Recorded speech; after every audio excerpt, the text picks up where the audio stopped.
shivers down the spine, absolutely shivers down. It gives me shivers down the spine listening to it when I'm in the studio or whatever else. But tonight, here, just for one day, we are all heroes, Jesus. What I would like to say is that that window that I mentioned earlier is in the bar. So whatever, what greater calling do you need for the bar after the event than to look out that window? I am now going to pass over to the professionals and specifically to Mr. Matt Everett. And enjoy the rest of the evening. Enjoy the Facebook Live. Thank God I wasn't live. But over to these guys who will be live and the guests who will sit in these chairs and answer lots of amazing questions. Thank you very much for listening. And if you want to hear more, there's the box set. Ladies and gentlemen, not Brian Eno, but Nigel Reeve, please give it up.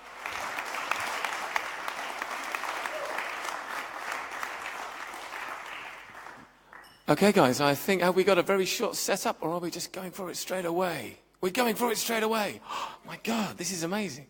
Thank you very much. We are in Hansa Studios in Berlin, which is an amazing thing to say. We are marking the imminent release of David Bowie, A New Career in a New Town, 1977 to 1982. The new third box set, an incredible series of David Bowie reissues. Reissues sounds a bit... It doesn't do it justice, because it's not just about the music you know already. It's about the music you know, reframed in a new way, music you haven't heard before, and kind of putting it in a wider context as well. As well as all you esteemed guests, I'd like to say hello to everybody who's watching via Facebook at David Bowie's Facebook page. Hello, everyone. Welcome them. Thank you very much for joining us.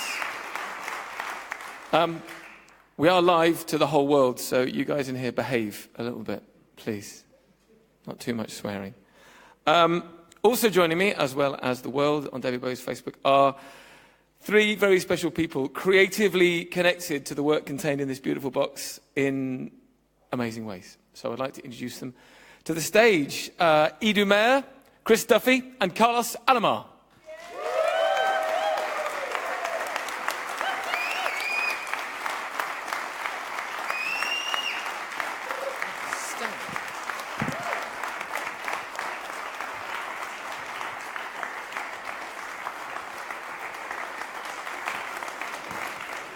Gentlemen, please, there should be a microphone next to you. There you go. Don't sit on your mics. Test. There we go.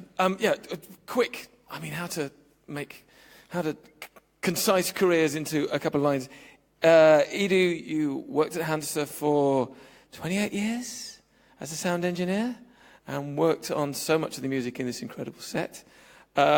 Chris, your father, Brian, worked with David repeatedly for at many stages of his career. You also look after the Duffy archive and an incredible photographer yourself. And Carlos, you were David's friend, confidant, musical director, guitarist, and played on these records as well. Go all one more time, please. Give it up.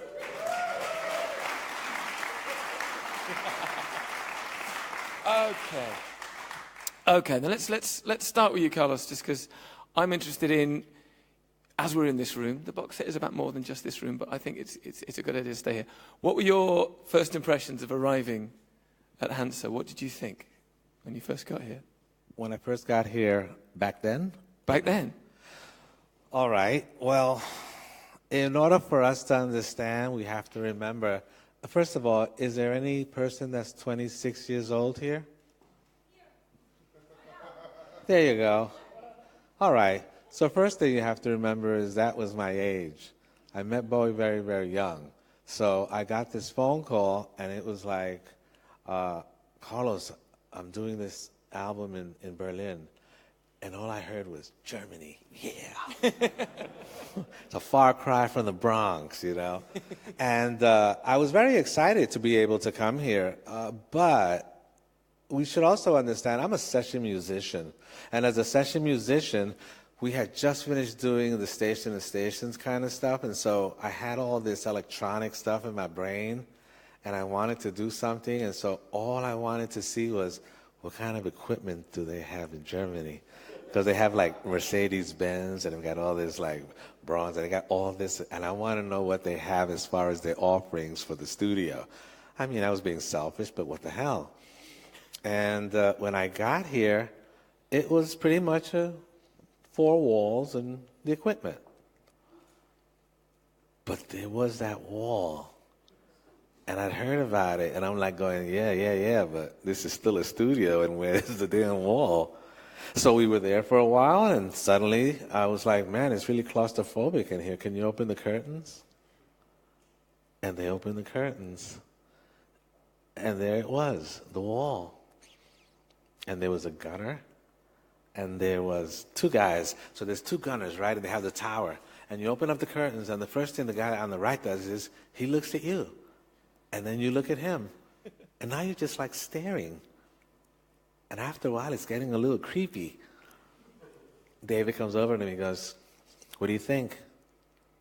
And I go, wow, you've never seen the Bronx. I think it was lost on David, but Dennis Davis, the drummer, he had a baby. He cried and he laughed so hard because he got it. So my impression was, I'm in Germany, and so I want to see their methodology. I want to see how they do it. I want to see the studio. I want to see the engineer. I want to see how they work. You know, I want to see, because I had come here the first time with Iggy Pop, and so it was a different experience than with David. With Iggy Pop, it was kind of primal scream therapy, and so it's a little different. Because with Bowie, of course, everything is fine, the world is nice, and blah, blah, blah. And so for me to come here, it was like really important for me because it was the first time I was really able to go out and really just like record in another studio. Because I'd been recording in a lot of studios in America, so I knew that. But this was a great experience for a young 26-year-old. So I really enjoyed myself. Yeah. And then, of course, we went out partying, and it was so decadent, I fell in love.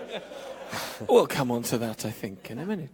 Edu, I mean, you started working here in '76. Yes. Because this doesn't look like a normal studio. Why is Hansa special for you? What do you think is it that makes this studio so different? Well, the Studio 2, which was called Studio 2, because there was already one Studio 1 from Hansa at Nestorstraße, and they bought this building in 1973, and it was supplied with new technique in '76 when I started here, and this kind of room was not existing anywhere in this town, and I don't think in Germany as well.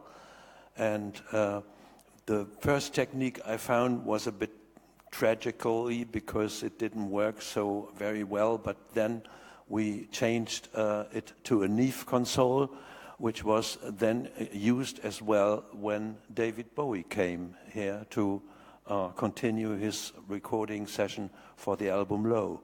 Yeah. In terms of the atmosphere of this place, has it always felt to you kind of special? The special atmosphere of this place was founded by the efforts of Studio One in the German recording scene. So it was very famous with German artists, and then it was continued with this special room here where the German Schlager production took place mainly before David Bowie came. And so he invented a new career for Hansa with his appearance and with his working in here, and we found it very, very well. Yeah. So, Chris, I mean, your father had been working with Bowie before this era that we're talking about. So, but you must have grown up seeing these sleeves, seeing these photos, leading up to him working with them again in the time that's encapsulated by this set. I mean, they're all incredibly powerful images. Every single one of those covers is completely different to the next. It's a totally different approach, isn't it? Oh, yes, absolutely. So, yeah, it was, and each session was different. And I think, actually, someone said something interesting to me earlier, that they said that after David worked with Duffy, there was not a photographer that David worked with as often. He kind of chopped and changed. So they did build up quite a unique relationship. Yeah. Why do you think that was? Was it the shared cultural interest? Was it because obviously you've got David Bowie, someone who has a very clear vision of what he wants to watch and what he doesn't. I think Duffy had as David did, there was a lot of kind of parallels, a lot of similarities, but Duffy always said that, you had to burn your bridges to move on and create a new beginning. And that was manifested by the fact that he, in a fit of madness, in fact, after the Scary Monsters shoot, where he took all his negatives out to the garden, built a bonfire and tried to burn them all. Luckily, it didn't work. I mean, burning film negs is a bit like burning a phone book. It burns at the edges, but the centre's still there. And the other thing is it produces an inordinate amount of black, acrid smoke. And some neighbours complained to the council, and a little guy turned up and looked over the hedge and said, "You can't do that, stop that." So it stopped him burning everything. God. So we're very fortunate that we've managed to keep all of those sessions with David. Yeah. Duffy was very friendly with John Lennon, and I know he must have shot at least half a dozen sessions with John, and we've only got one in the archive. So we're really fortunate with the Bowie material. I kind of admire the intent of destroying everything and moving on, but that just makes my heart skip to hear about that. Yeah. Carlos, there's a lot of very creative people involved in the recordings that you did at this era. Producers and musicians, a lot of strong-willed characters, a lot of creativity. Was that a difficult dynamic to kind of keep focused? Was it a bitter pill to swallow? No, I'm saying. I mean, you have musicians at the top of their game. You have a. Well, everything is difficult if it's difficult, but a challenge is not difficult, and that's what we have to remember. There's a certain amount of self-pride that you have to have in order to acknowledge something that's missing. Look, we are our own worst critic. I can listen to something and I hate it, and or burn the tape or whatever, And so what we find is the personalities have a job, and so what we find is that methodologies have to be imposed in order for us to be able to control. Each of the people involved in that have to have a certain standard and procedure that they use in order to get things done and be answerable to them. But what happens is they must be incorporated in stages. If that happens, we're okay. But if you try to expand your job description by your efforts, then you're going to create areas. And once those areas overlap, you're going to have a problem. I am not the producer. I like what I play, but if he doesn't like it, he's going to tell me to play it over again. You really think I'm going to tell him he doesn't know what he's talking about and I played my best? So, okay, let's assume that we have strong personalities. You can still have a strong personality and still get the job done. But David doesn't work like that. David is not there to have an argument, but he is there to challenge you. So I'll speak for myself. I was working with David. He calls me up and he says, I want you to should I talk about Iggy or should I talk about Low and all that stuff? Let's talk about Low and that stuff. Okay, in this room. We're doing the Low. other stuff's Man, dude, you're so depressed. What the hell? You're calling me up. I know the situation. I know how you feel. I got it. But I'm not depressed. You handle the words, I'll handle the music. Well, there's nothing depressing about all that music. It's like, dun, dun, dun, dun, well, diddly, I could dance, shake my butt, everything is great. But then he's got to put his lyric on there, and that's where everything meets. Whether it's me, I have my methodology that I use, remember, I had the damn trio. I don't mean that as a curse. I mean Dennis Davis, Carlos Alomar, and George Murray. When David heard that trio